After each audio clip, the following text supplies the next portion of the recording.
ဒီပကြီးလိုက်စီလောကမှာဆိုလို့ရှိရင်ပုံလင်းဆုံးပြောရရိုးအွန်နဲ့ပတ်သက်ပြီးနှစ်မျိုးပဲကြော်ညာဘူးလေအဲ့နှစ်မျိုးတွေကတစ်ခုဆိုလို့ရှိရင်ဒီ pretty story ပေါ့နော်ပကြီးအရန်ကြိုက်တယ်ဘာလို့ပကြီးအရန်ကြိုက်တယ်ဆိုအကြောင်းရင်းနေရှိတယ်ပကြီးကကြတော့ roll on ကိုဟိုဘယ်လိုပြောမလဲကိုကဂျိုင်းချွေးနဲ့အရင်မထွက်တတ်ပေမဲ့ကို confidence ရှိအောင်လို့ roll on တော့ပကြီးအများသုံးတယ်အဲ့ roll on သုံးတဲ့နေရာမှာပကြီးဘယ်လို roll on မျိုးသုံးလဲဆိုတော့အဓိကကြတော့ပကြီး roll on သုံးပြီးသွားလို့ရှိရင်ရေမိုးပြန်ဆွတ်တက်တဲ့လူမျိုးဖြစ်တဲ့အတွက် roll on အနံ့ပြင်းတာပကြီးလုံးဝမကြိုက်ဘူးတကယ်အနံ့ပြင်းလို့ရှိရင်လေချွေးနဲ့ roll on နဲ့ချို့ဆိုချွေးနဲ့အရင်ပြင်းလာရှိအဲ့ချွေးနဲ့ roll on နဲ့သွားပေါင်းလို့ရှိရင်လေ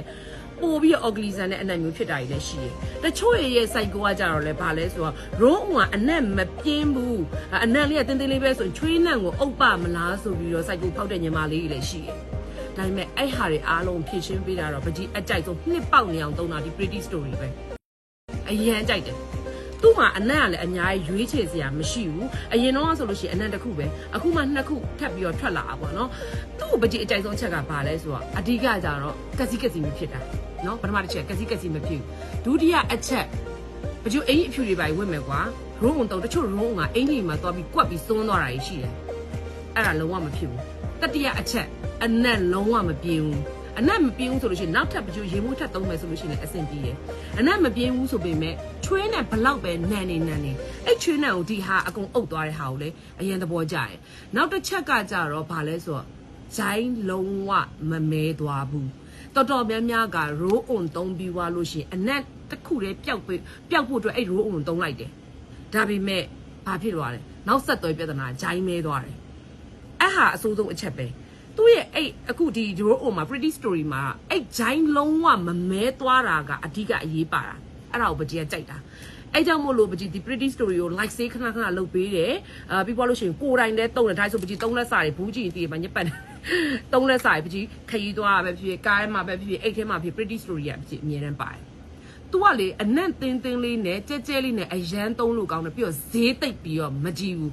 အနံ့ကလည်းရွေးချယ်စရာရှိရအခုအရင်တော့ဆိုအနံ့နေသိပ်မဆိုအခုဆိုလို့ရှိရင်ဒါဆိုလို့ရှိရင် floral ရှိမယ်ပြီးွားလို့ရှိရင် summer tulip ရှိမယ်ပြီးွားလို့ရှိရင် blue sea လေးရှိမယ်ဒီအနံ့ကကြတော့ယောက်ျားလေးတွေအတွက်ထုတ်ပေးထားတာဒါပေမဲ့ပကြီးသုံးတယ်သူကယောက်ျားလေးပဲဖြစ် main ကလေးပဲဖြစ်အနံ့အဓိကပြင်းမနေတာဖြစ်တဲ့အတွက်ပကြီးအရန်ကြိုက်တယ်ဒါကကြတော့အနံ့ကကြပင်လယ်ကမ်းခြေတွေကိုရောက်သွားတဲ့အနံ့မျိုးဒါပေမဲ့လူကိုလုံးဝလန်းဆန်းပြီးတော့ဂျိုင်းလေးကိုလုံးဝအေးနေအဲ့အချက်တစ်ချက်ကြံခဲ့တယ်အဓိကဂျိုင်းလေးအေးတာကိုပြောချင်တာပကြီးသုံးပြီးနောက်ပိုင်းဆိုတော်တော်များများပကြီးဘေးပတ်ဝင်းကျင်အမျိုးတွေက make up ဆရာအကုန်လုံးဒီ pretty story ပဲသုံးတယ်နောက်ကဒါကကြ main ကလေးအရင်ဆန်တဲ့အနံ့ပန်းနဲ့အကုန်လုံးကတင်းလေးပဲเนาะပန်းပေါင်းစုံအနံ့လေးလိုမျိုးပေါ့เนาะဒါလေးဆိုလို့ရှိရင်လည်းပကြီးကြိုက်တယ်အရန်သဘောကျလက်ရှိအခုသုံးနေတာကုန်တော့မယ်ဒါလေးသုံးနေရပေါ့နော်ပြီးတော့ဈေးနှုန်းလေးကလည်းသူကအတင်းလေးနဲ့အရန်တက်တာတယ်နောက်တစ်ခုကကြတော့ဒီကျူလစ်ဆက်စပေါ်တော့ကျူလစ်တစ်မျိုးလေးကိုသုံးတာ